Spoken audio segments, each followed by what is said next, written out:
Good morning students. आज से हम थर्मोडायनेमिक्स के क्लासेस की शुरुआत करेंगे। देखिए हमारे पास 10 चैप्टर्स हैं, वन बाय वन हम सबको पढ़ते जाएंगे। पहला चैप्टर है हमारा dimensions and basic concepts of thermodynamics. इसका मीनिंग ये है कि थर्मोडायनेमिक्स से जुड़े हुए सारे बेसिक कॉन्सेप्ट्स, यूनिट्स, ये सारी चीज़ें इस यूनिट में पढ़ेंगे। जैसे कि चैप्टर नंबर 1 है dimensions and basics concepts of thermodynamics. ऊष्मागतिकी अव्यवस्थित ऊर्जा अर्थात हीट का समुचित रूप से व्यवस्थित ऊर्जा मीन्स वर्क में रूपांतरण पर आधारित है। इस कारण को ही इस विषय को पढ़ने का मुख्य उद्देश्य माना गया है। इसका मतलब है ये कि देखिए थर्मोडायनेमिक्स में थर्मल शब्द का मीनिंग होता है टेम्परेचर, डायनेमिक्स का मीनिंग होता है मूवमेंट। तो टेम्परेचर का मूवमेंट जो है या फिर टेम्परेचर जो मूवमेंट होता है उसका बेसिक रीजन क्या है? हीट। तो हीट का जो ट्रांसफ़र है, टेम्परेचर का जो ट्रांसफ़र है, उसकी स्टडी करना ही थर्मोडायनेमिक्स है। सबसे पहला टॉपिक है हमारा definition and importance of thermodynamics. Thermodynamics is the science of energy transfer and its effect on the physical properties of substances। इसका मीनिंग क्या है?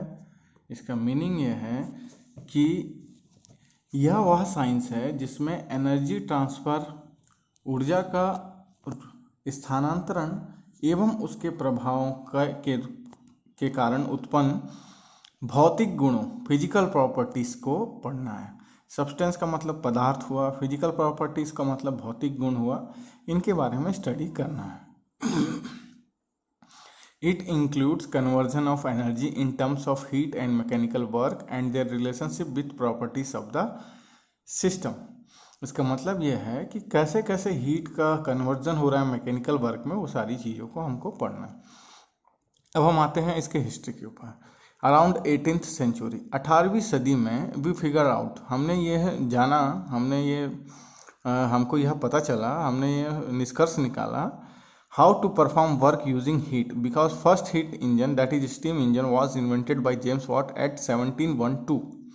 इसका मतलब यह है कि 1712 में जेम्स वॉट ने फर्स्ट स्टीम इंजन, या जिसको कहा जा सकता है, स्टीम को भाप इंजन भी बोल सकते हैं, भाप इंजन या ऊष्मा इंजन का इन्वेंशन किया। This idea becomes a revolution for growing of industrial society. इसका मीनिंग यह है कि इसके द्वारा ही हमारे इंडस्ट्रियल सोसाइटी का ग्रो हुआ है। कैसे हुआ है? तो देखिए, फर्स्ट पहले क्या ज़माने में क्या होता था, हीट जो है उसको डिसऑर्गेनाइज्ड एनर्जी बोला गया। मतलब डिसऑर्गेनाइज का मतलब अव्यवस्थित माना गया है। अव्यवस्थित का मतलब यह है कि वह हीट का कोई सही यूज़ नहीं किया जा पा रहा है। उसको जैसा हमको यूज़ करना है, जैसा आउटपुट उससे हमको चाहिए, हम वैसा आउटपुट नहीं ले पा रहे थे। लेकिन जेम्स वॉट ने क्या किया, उसने स्टीम से, भाप से एक इंजन बनाया, भाप से चलने वाला इंजन। तो वो पहला इंजन ऐसा था, वो पहला मैकेनिज्म ऐसा था, मशीन ऐसा था, जिसमें हमने डिसऑर्गेनाइज फॉर्म ऑफ हीट को, मतलब भाप को, हमने वर्क में कन्वर्ट किया। वर्क का मतलब है हीट का वह फॉर्म जो हमारे मनमाफिक हो, जैसा हमको आउटपुट चाहिए वैसा मिल रहा हो। तो जो हीट ऐसे ही वातावरण में चली जाती थी, एटमॉस्फेयर में चली जाती थी, उस हीट को के द्वारा हमने क्या किया, इंजन चलाया।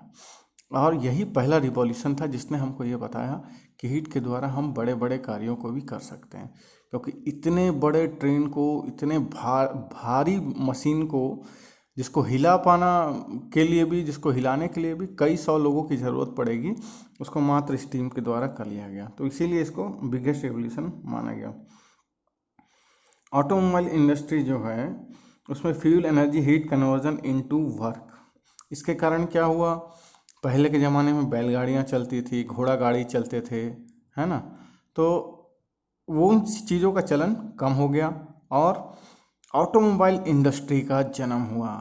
आज जो मोटर बाइक हम यूज़ कर रहे हैं, कार हम यूज़ कर रहे हैं, या जितने भी ऑटोमोबाइल इंडस्ट्री के जितने भी व्हीकल्स हैं हम यूज़ कर रहे हैं, वो सारी चीज़ों का जन्म किसके कारण हुआ है? थर्मोडायनेमिक्स के कारण ही हुआ है। अब देखिए, इलेक्ट्रिसिटी के फील्ड में देखा जाए तो hydro thermal nuclear energy conversion makes this possible and also expanded to different area. Electricity ने जीवन को फिर आरामदायक बना दिया। इसका मतलब यह है कि देखिए, हाइड्रो का मतलब है पानी। तो आपने बांध देखे होंगे, धमतरी में एक बड़ा सा बांध है, गंगरेल बांध। ऐसे देश में हमारे बहुत सारे बांध है, भाखड़ा नांगल बांध, सतलज बांध, और अभी तो एशिया का सबसे बड़ा बांध गुजरात में बन चुका है, सरदार सरोवर बांध, है ना। तो ऐसे बांधों में क्या होता है, पानी की ऊर्जा को, ठीक है, जल की ऊर्जा को हम कन्वर्ट करते हैं किस में? इलेक्ट्रिकल एनर्जी में। इलेक्ट्रिकल एनर्जी में कन्वर्ट करने से पहले उसको टरबाइन में उस जल को डाला जाता है, और जब टरबाइन से टकराता है या पानी, तो वहाँ पर मैकेनिकल एनर्जी का जन्म होता है।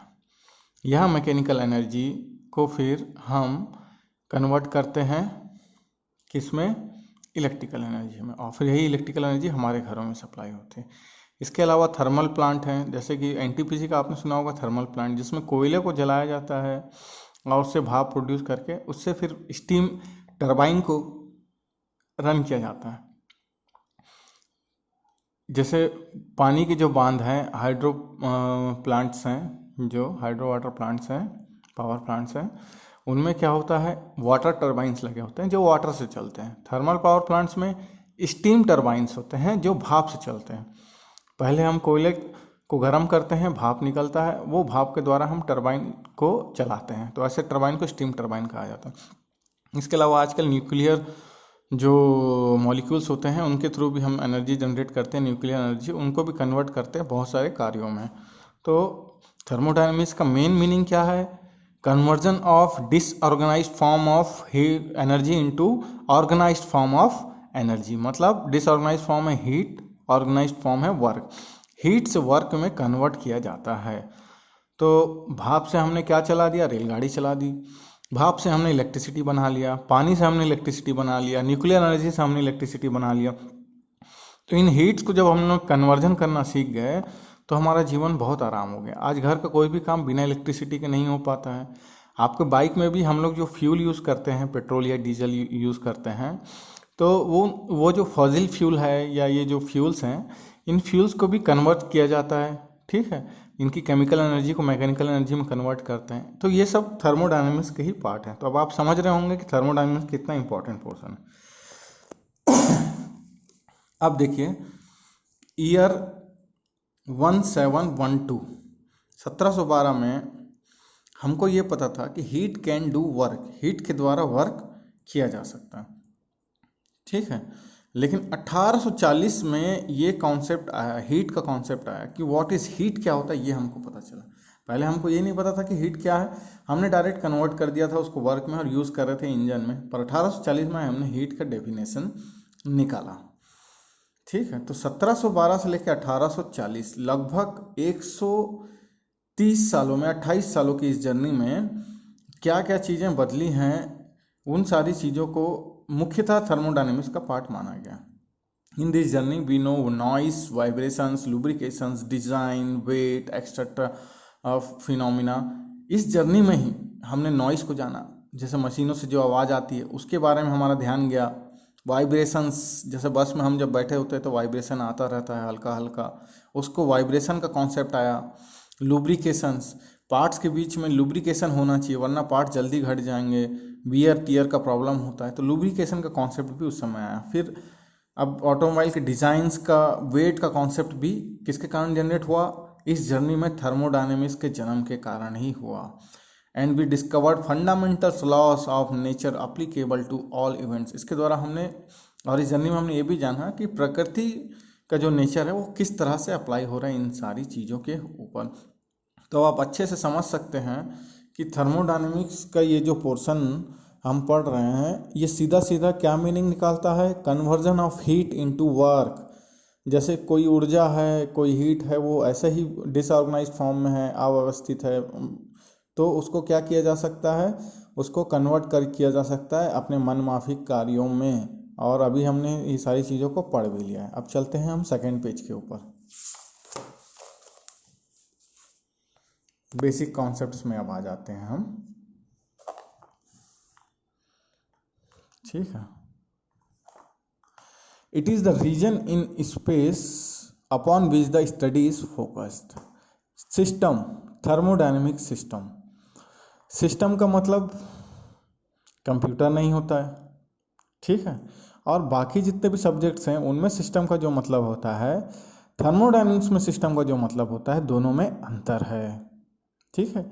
It is a region in space upon which the study is focus. इसका मतलब यह है कि स्पेस में, आकाश में या इस दुनिया में वो जगह जहाँ पर हमारा स्टडी है फोकस्ड, हम जो भी चीज़ के बारे में पढ़ रहे हैं, देख रहे हैं, जान रहे हैं, स्टडी कर रहे हैं, ठीक है, तो वो जगह जिसके ऊपर हम ध्यान दे रहे हैं उस जगह को ही हम क्या बोलेंगे, सिस्टम, ठीक है। आपका फोकस इस ब्रह्मांड की जिस भी चीज़ पर हो, एरिया पर हो, वही सिस्टम कहलाता है। अगर मैं अपनी study mobile, fan, computer, TV etcetera जिस किसी चीज़ या क्षेत्र में केंद्रित करूं तो वही मेरा सिस्टम बन जाएगा, ठीक है। अगर मैंने किसी रूम के ऊपर अपना ध्यान दिया तो उस रूम के अंदर जो भी कंप्यूटर है, फैन है, लाइट्स हैं, उस रूम के अंदर जो कुछ भी है वो सब अपना सिस्टम बन जाएगा। पर उस रूम के अंदर अगर मैंने सिर्फ और सिर्फ एक स्विच के ऊपर, लाइट के स्विच के ऊपर ध्यान दिया तो वो स्विच ही अपना सिस्टम होगा। अच्छे से समझिए इस चीज़ को। सिस्टम का मतलब है जो चीज़ को हमने ध्यान दिया वही अपना सिस्टम है। अभी मान लीजिए एक उदाहरण के तौर पे मैं इस चीज़ को बोलना चाहूँगा कि जैसे क्लास में कोई स्टूडेंट है, सपोज उसका नाम रख देते हैं हम राजेश, ठीक है। अभी मैं राजेश के ऊपर ध्यान दे रहा हूँ तो राजेश मेरा सिस्टम है। अब सपोज मैंने राजेश के बालों के ऊपर ध्यान दिया तो राजेश के बाल जो हैं वो मेरे सिस्टम बन जाएंगे, समझ गए। इसका मतलब यह है कि जिस भी चीज़ के हम ऊपर ध्यान देंगे वही अपना सिस्टम होगा। अब मैंने राजेश के ऊपर ध्यान नहीं दिया, मैंने पूरे क्लास के ऊपर ध्यान दिया तो पूरा क्लास मेरा सिस्टम हो जाएगा। अब मैंने सिर्फ उस क्लास में मौजूद एक चौक को देखा तो वो चौक ही मेरा सिस्टम बन जाएगा। तो अब आप समझ रहे होंगे अच्छे से कि जिस भी चीज़ को मैं ध्यान दे दूं वही मेरा सिस्टम होगा। जिस भी चीज़ को आप ध्यान दे देंगे, स्टडी फोकस कर देंगे, उसके ऊपर फोकस हो जाएंगे, वही आपका क्या बन जाएगा, सिस्टम बन जाएगा। ओके। नंबर 2 है बेसिक कॉन्सेप्ट में सराउंडिंग्स। सराउंडिंग्स का मतलब होता है आसपास की चीज़ें, एक्सटर्नल एनवायरमेंट, ठीक है। Anything external to the system is known as surroundings. इसका मतलब यह है कि जिस भी चीज़ के ऊपर हम फोकस कर रहे हैं सिस्टम के ऊपर, anything external to the system, उसके बाहर की जितनी भी चीज़ें हैं वो सारी की सारी चीज़ें क्या कहलाएंगी, सराउंडिंग। जैसे कि क्लास में मैंने एक चौक के ऊपर ध्यान दिया, चौक मेरा हो गया सिस्टम। अब उस चौक के बाजू में बहुत सारे टेबल्स हैं, उस चौक के बाजू में ब्लैक बोर्ड है, दीवार है, वो सारी चीज़ें क्या हो जाएंगी, सराउंडिंग। जिसको मैंने ध्यान दिया सिस्टम, उसके आसपास की सारी चीज़ें सराउंडिंग। हिंदी में भी लिखा हुआ है सिस्टम का मतलब हमने माना फोकस एरिया से बाहर की सभी वस्तुएं, जो कुछ भी हो, जैसी भी हो, उन सब को हम क्या कह सकते हैं, सराउंडिंग कह सकते हैं। बाउंड्री, बाउंड्री का मतलब अभी तक हम ये समझते थे घेरा, ठीक है, बात सही है, घेरा मान सकते हैं। पर थर्मोडायनेमिक्स में इसका क्या मतलब होता है, इसको टेक्निकल टर्म्स में ये देखें तो ये बनता है the separation between system and surrounding is known as boundary.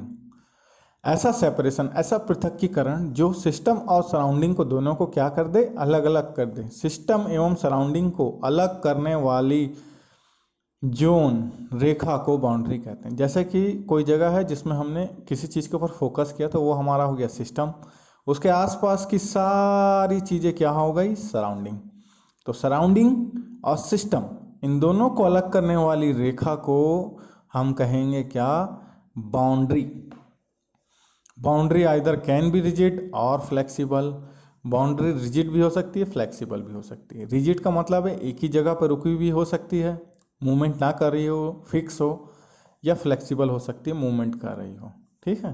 तो फिर से एक बार, जहाँ हमारा फोकस हो वो सिस्टम, सिस्टम के बाहर सब कुछ कहलाता है सराउंडिंग, सिस्टम और सराउंडिंग को जो अलग करे वो कहलाता है बाउंड्री। अब हम आते हैं थर्मोडायनेमिक सिस्टम्स के ऊपर। अभी तो हमने ये पढ़ लिया कि वो सिस्टम, वो एरिया जहाँ पे हम फोकस करते हैं वो हमारा सिस्टम कहलाता है। अब थर्मोडायनेमिक सिस्टम्स में, जिसको थर्मोडायनेमिक्स को हिंदी में ऊष्मागतिकी कहते हैं, तो ऊष्मागतिकी तंत्र जो होता है वो 3 तरह का होता है। सबसे पहला तंत्र होता है ओपन सिस्टम, खुला तंत्र। दूसरा होता है क्लोज सिस्टम, और तीसरा होता है आइसोलेटेड सिस्टम, विलग तंत्र। अब ओपन सिस्टम नाम से पता चल रहा है ये खुला हुआ सिस्टम है, क्लोज सिस्टम ये नाम से पता चल रहा है बंद है, आइसोलेटेड का मतलब होता है विलग तंत्र। आप लोग अभी कोरोना वायरस के काल में इस चीज़ को देख ही रहे हैं कि होम आइसोलेशन दिया जाता है लोगों को, ठीक है। आइसोलेशन का मतलब है अलग कर देना, जो किसी भी चीज़ से जुड़ा हुआ नहीं है, जुड़ा हुआ ना हो, उसको बोला गया आइसोलेशन। जिस पर कोई चीज़ का फर्क नहीं पड़े, जिसके द्वारा किसी चीज़ के ऊपर फर्क ना पड़े, उसको बोला जाता है आइसोलेट। मतलब अब जिसमें कोई रिएक्शन होने का चांसेस ना हो, जो क्या हो चुका हो, कंप्लीट हो चुका हो, सैचुरेट हो चुका हो, उसे ही हम बोलते हैं आइसोलेटेड सिस्टम, विलग तंत्र। ओपन सिस्टम क्या होता है, देखिए, if mass and energy transfer occurs through a system called open system. यदि किसी निकाय से द्रव्यमान तथा ऊर्जा दोनों का ट्रांसफर हो रहा है तो उसको कहा जाता है खुला तंत्र, ठीक है। Example turbine, boiler, stove, compressor etcetera. Suppose हम ले लेते हैं टरबाइन। टरबाइन में हाइड्रो पावर प्लांट से पानी आके टकराया, ठीक है, टरबाइन घूमा, पानी टकराने के बाद बाहर निकल गया, तो मास क्या हुआ, ट्रांसफर हुआ, आया और गया। एनर्जी भी क्या हुई, टकराई टरबाइन से, पानी की एनर्जी, और टरबाइन से फिर हमने ट्रांसफर कर दिया दूसरी जगह। तो मास और एनर्जी दोनों ही चीज़ें क्या हुई, ट्रांसफर हुई, तो उसको बोला गया ओपन सिस्टम। क्लोज सिस्टम में क्या होगा, if only energy transfer through a system and mass transfer can not be possible then it's called close system. ऐसा निकाय जिसमें केवल ऊर्जा संचरण हो, द्रव्यमान संचरण ना हो, उसको बोला गया है क्लोज सिस्टम। एग्जाम्पल के लिए electrical bulb, cooker, cylinder, piston arrangement. देखिए, बल्ब को अगर हम कहीं लगा देते हैं और उसको चालू कर देते हैं तो बल्ब से किसी भी तरह का द्रव्यमान ट्रांसफर नहीं होता है, मास ट्रांसफर नहीं होता है, पर बल्ब से एनर्जी ट्रांसफर होती है, हल्का हल्का ऊर्जा बाहर आता है, ठीक है। कुकर को भी अगर हम जब खाना बनाने के लिए यूज़ करते हैं, फूड मेकिंग के लिए, तो कुकर से कोई चीज़ बाहर नहीं आती है, सामान कोई बाहर नहीं आता है, ठीक है। चावल जो होता है वो अंदर के अंदर ही रहता है, पर जब कुकर सीटी मारती है तो एनर्जी बाहर आता है, ठीक है, उससे एनर्जी बाहर जाती है। तो इसीलिए ये क्या है, क्लोज सिस्टम। ओपन सिस्टम में मास भी बाहर जाएगा, एनर्जी भी बाहर जाएगी। क्लोज सिस्टम में ना मास तो बाहर नहीं जाएगा, सिर्फ और सिर्फ एनर्जी बाहर जाएगी। आइसोलेटेड सिस्टम का मतलब है ऐसा सिस्टम जिसमें ना मास बाहर जाएगा और ना ही एनर्जी बाहर जाएगा। जैसे well insulated thermal flask. Thermal flask का मतलब है जो थर्मस हम लोग यूज़ करते हैं, ठीक है। तो इस थर्मस में जब हम लोग चाय, कॉफ़ी, दूध या कुछ भी गर्म करके रखते हैं, या गर्म पानी जब रखते हैं, तो यह ना ही इसका मास बाहर जाता है, ना ही इसकी ऊर्जा बाहर जाती है, ठीक है। ना ही इसका मास बाहर जाएगा, ना ही इसकी ऊर्जा बाहर जाएगी। जैसे कि चाय जितना रखा हुआ है वो 2 घंटे बाद भी देखेंगे तो उतना ही चाय रहेगा, ठीक है, और उतना ही गर्म रहेगा। मतलब न चाय की क्वांटिटी कम हुई, मास कम हुआ, ना ही चाय की ऊर्जा कम हुई। तो ऐसे सिस्टम को हम बोलते हैं isolated system. Open system mass energy दोनों transfer, close system mass transfer नहीं होगा, सिर्फ एनर्जी ट्रांसफर होगा। आइसोलेटेड सिस्टम ऐसा सिस्टम जिसमें कुछ भी ट्रांसफर नहीं होगा। यूनिवर्स, ब्रह्मांड, ब्रह्मांड से ना कोई चीज़ बाहर जाती, ना कोई चीज़ बाहर आती, सारी चीज़ें ब्रह्मांड में ही हैं, वहीं रहती, इसीलिए इसको आइसोलेटेड सिस्टम बोला गया। तो आज की क्लासेस हम यहीं रोकते हैं। आप इन सारी चीज़ों को स्टडी करिए अच्छे से, ठीक है। और ये यूनिट जब ख़त्म होगा तब हम लोग फिर से एक बार जूम या गूगल मीट में मिलेंगे और हम अपने डाउट्स को क्लियर करेंगे, ठीक है। तब तक आप इन सारी चीज़ों को पढ़ते रहिए। मैं अगला वीडियो कल फिर डालूँगा, ठीक। थैंक्स फॉर वॉचिंग एंड अच्छे से पढ़ते रहिए और घर में रहिए, सेफ रहिए। Okay, thank you.